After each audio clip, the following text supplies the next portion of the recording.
Hello friends, welcome to CyberCAD Solutions. In this session, I would like to explain difference between two operators which are used in AutoLISP programming. Especially these two are used for comparing value of two variables. Okay, those are equal to and equal. Let me take one example. Here we can see two lines. Let us try to find the length of these two lines. So take list command. I'm selecting the first one. Its length is 10 units. Similarly, select the second one with the same command. The length is 10 units. So let us go to AutoLISP IDE. Here I have written two statements to read the distance. So hope all you know that get distance is used to read the distance between 2 points. So let us load this first statement and find the distance between these 2 points.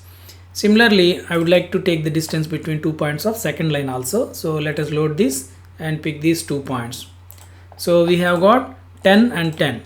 So when we try to find whether D1 and D2 are equal or not using this equal to operator, let us try. I am loading this. So it is saying nil, which means not equal to. If they are equal to, then it should return true, but it is returning nil, which means D1 and D2 are not equal. Let us see why.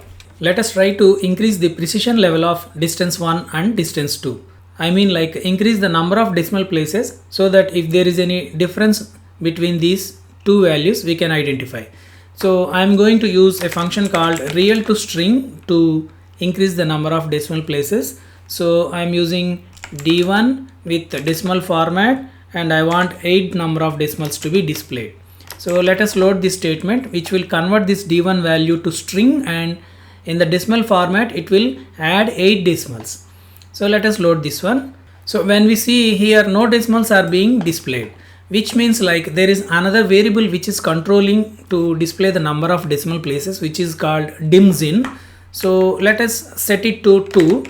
Set where dimsin to 2, which will force the system to display the required number of decimal places. So I am loading this once, and now let us load this statement once again.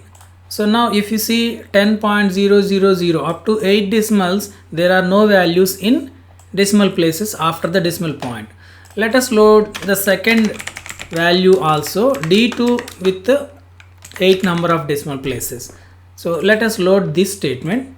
So if you observe here we can see 1 is there in 5th decimal place.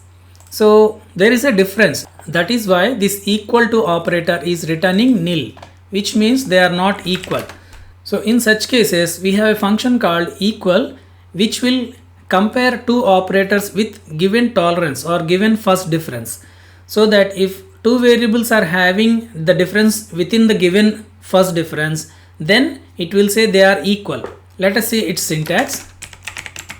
Equal variable 1, variable 2 and first difference. So this is the syntax of this equal keyword. So variable 1 will be D1, variable 2 will be D2, and first difference I am going to allow is like 0.001. If the difference is less than this, say they are equal. Let us load this statement and see what happens. So I am trying to load this. See, it is saying true, which means 0.001. Actually we know that D1 is exactly 10, but D2 is 10.000 after 4 knots 1, which is less than 0.001. So that is why when we are using equal with a first value, then it is saying D1 and D2 are equal because the difference between D1 and D2 is less than 0.001.